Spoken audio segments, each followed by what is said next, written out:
so Complice kind of, keeps your long-term goals from getting put on a shelf and in a box and, sort of ignored. But there is still another part too, which is like kind of creating the space for you to figure out how you feel about these long-term goals. And so it's like I have a goal right now that involves growing Complice so that I'm making a lot more money so that I can not just have not just be a feral-free agent, but have a feral-free family.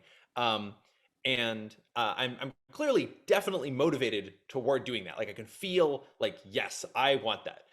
I kind of vaguely wanted more money even before I started thinking about family, but I definitely want it now. And I feel very clearly drawn towards that. But here's where the allowing myself comes in, because I think there's parts of me that that don't want that. They don't want something, and they're putting the brakes on growing Complice. And it's like, okay, well, what are you guys actually putting the brakes on? Because I don't think that these parts are in conflict with my vision of how it would feel to have a really abundant family life. Like that, they want that. So it's like, do they want to not do that through Complice? Do they think that they just don't want to work for it? They want someone to just give me $10 million and then I would have abundance that way instead. Right. Like, what do they actually want? And like, can I bring that in dialogue with reality? And so I found two main things. Like one is like, there's parts of me that are a little worried about like, oh, what if I had a lot of money and then people wanted me to give them money, or like, wanted, I don't know, like this is a sort of a thing. Wealth does weird things. Yep. And then another is something more like, if I actually like grow Complice to the point where it's making a bunch more money, then maybe it would also be more work. And I just like don't want to have the more work that would be involved in that. Yep.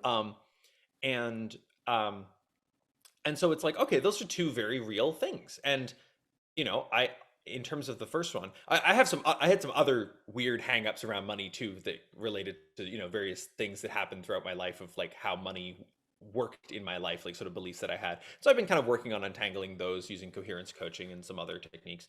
But to some extent, like you can almost, and this is part of the point that Visa sort of makes with his introspect book. It's like, you don't per se need therapy, but you do need to like really look at stuff.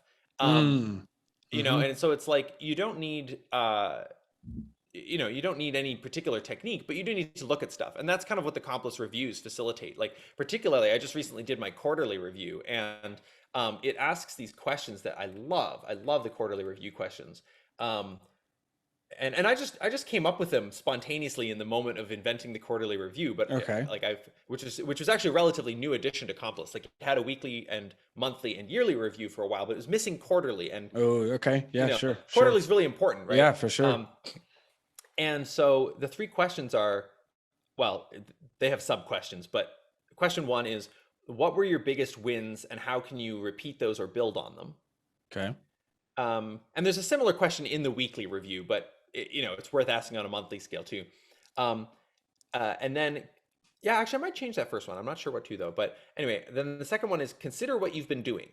Is it moving the needle in the ways you intended? Any side effects, wanted or unwanted? And so it's like, that's sort of drawing your attention. Okay, you've been doing some stuff, presumably. Is it working though? Right. Yep. Because that's the kind of thing you need to be asking something like quarterly, because it's like, on a daily basis, you might just be like executing your marketing plan or whatever. Like, but if the marketing plan is supposed to get more people by now and it hasn't, so that's important. And then what have you been ignoring? Why are you ignoring it? See if you can find a good reason, then factor that into your plans. Oh, that's a good one. Yeah, I so like that these questions are really informed by the kind of coherence-oriented approach from the Coherence Psychology Institute, or conversely, the PCT type stuff. But it's like, I actually, on reflection, no, the first question is good, because it's like, we're basically asking like three questions. What have you been doing? What haven't you been doing? And also what worked? So we're sort of coming at it from three angles. And it might be that some of what you were doing also worked, but like, it's sort of, there might also be that there was a big win that wasn't from the things you were doing. It was more just like a crazy opportunity that happened. And like, that's worth acknowledging and kind of wondering if you can get another one. Right. No, that's, Go ahead. But then separately, even if you haven't had a big win or anything like that, it's worth looking at what you did do and going, well, what did that achieve? And also, is the stuff I'm doing having some side effect that's going to be building up some conflict that's going to make me want to stop doing it, right? It's like, Right. okay, I've been doing this. Like, so maybe it's like, okay, I'm going to improve Complice's growth rate by having calls with new users. This is a thing I did back in 2015, and so I might find myself saying, okay, yeah, definitely people are converting at a higher rate than they were before now that I'm having these calls, but also my week is full of calls. Right. Right. And like, I actually Yep. don't like that. So it's like, okay, well, what do I do with that? Because like, if I keep going with that, it's sort of, I might burn out on it. I might get resentful or grumpy or whatever. And this is the nature of the compromise thing, right? It's like, something is compromised in how I'm approaching this, and I need to find a way that is in like full alignment.